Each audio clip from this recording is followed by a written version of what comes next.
Hello my friends, I'm the Stone Sorcerer, and in today's video I'm going to give you 5 ways to help manage anxiety, especially while stoned.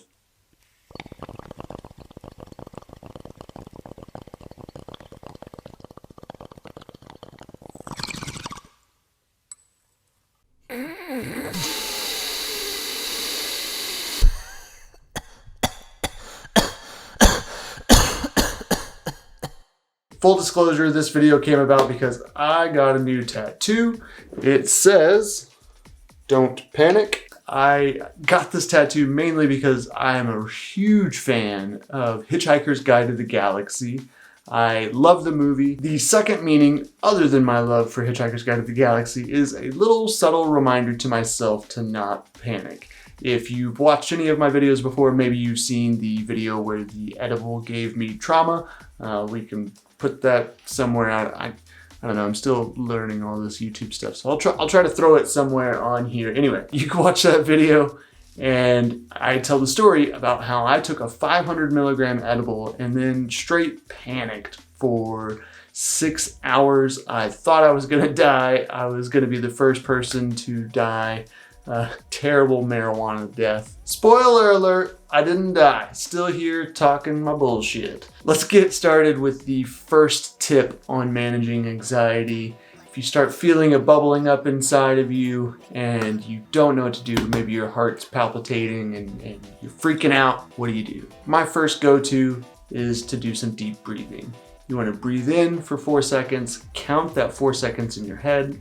I think that has some sort of trick to it because it gets you focused on the counting and kind of being meditative inside your mind. Breathe in for 4 seconds, hold for 4 seconds, exhale for 4 seconds. So it goes like this.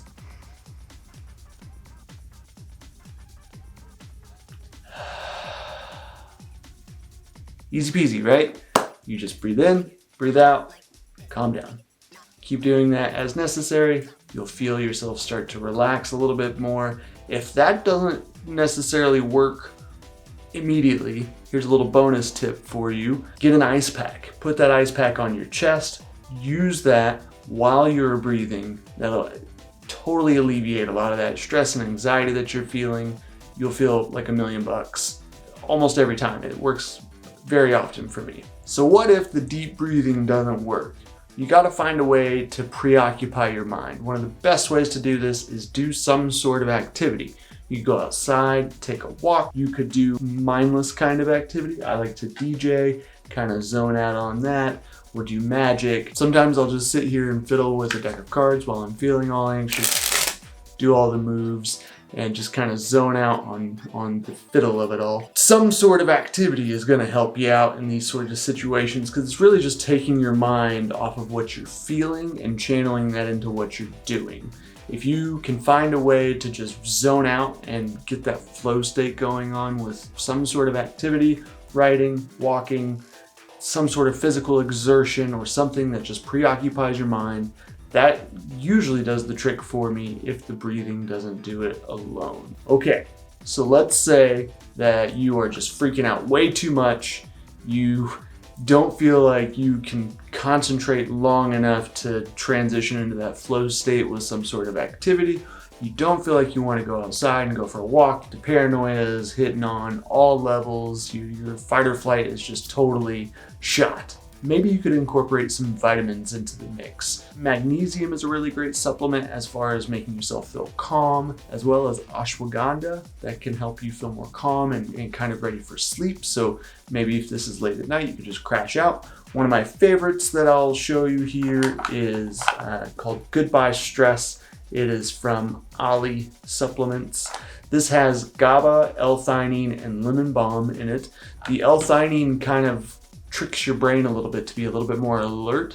So in the panic mode that you may be in, you can kind of filter through that and just concentrate on how you actually feel rather than what you temporarily felt. Typically with panic attacks, especially whenever you start having the heart palpitations or any sort of abnormal body reactions, a lot of the times you are freaking out, and then you freak out on top of the freak out, and it just kind of compounds, and then you have this full-blown panic attack.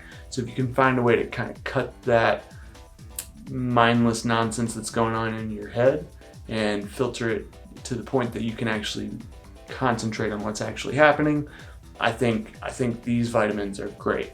I kind of reserve them only for whenever I'm feeling extra flighty, as I call it.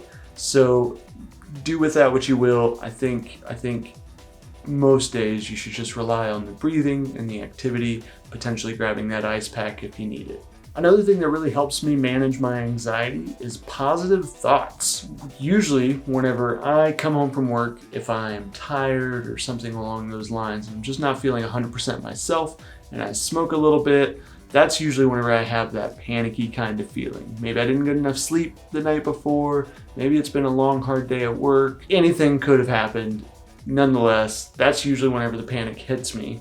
And I kind of have to get inside my head and combat those negative thoughts. In a way, those are negative thoughts. I'm panicking. I have a fear of death currently. Maybe it's because I'm 30 something. So who knows? What I've realized is that by thinking pragmatically about the way that I actually feel, I start getting those heart palpitations. I just tell myself that I just smoked.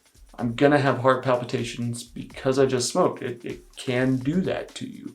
And it makes you especially more conscious of that sort of thing. So by talking myself kind of down off that ledge, a lot of the times that helps. And again, I combine this with the breathing. And a lot of the times I'll combine it right before I go into doing some sort of activity, because I'm telling myself, okay, it's time to get moving, concentrate on something else. This needs to be over. The fifth and final tip that I've got for you today, let's say that your own internal positive self-talk isn't working you off that ledge.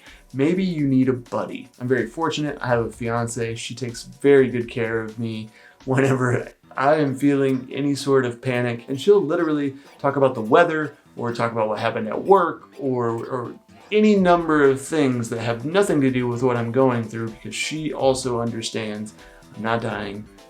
I'm just having a panic attack. She's usually right. I haven't died yet. I think, again, the idea of having these sorts of conversations about basically nothing is, again, it drowns out those internal voices in your head that are telling you that you need to be freaking out, and it'll help you calm down. I hope you try one of these tips next time you're feeling a little flighty, and let me know how it goes for you. If this video has helped you or you learned something, feel free to subscribe down below. Make sure to hit the bell icon to turn on all notifications. I appreciate you for watching this video. I'll link up some other videos for you to watch, including that video about the edible panic attack that I had that literally gave me trauma, and now I have panic attacks, sometimes from smoking. I've learned how to better control them, and I hope after watching this you can do the same for yourself. Again, I'm the Stone Sorcerer. I'll see you next time.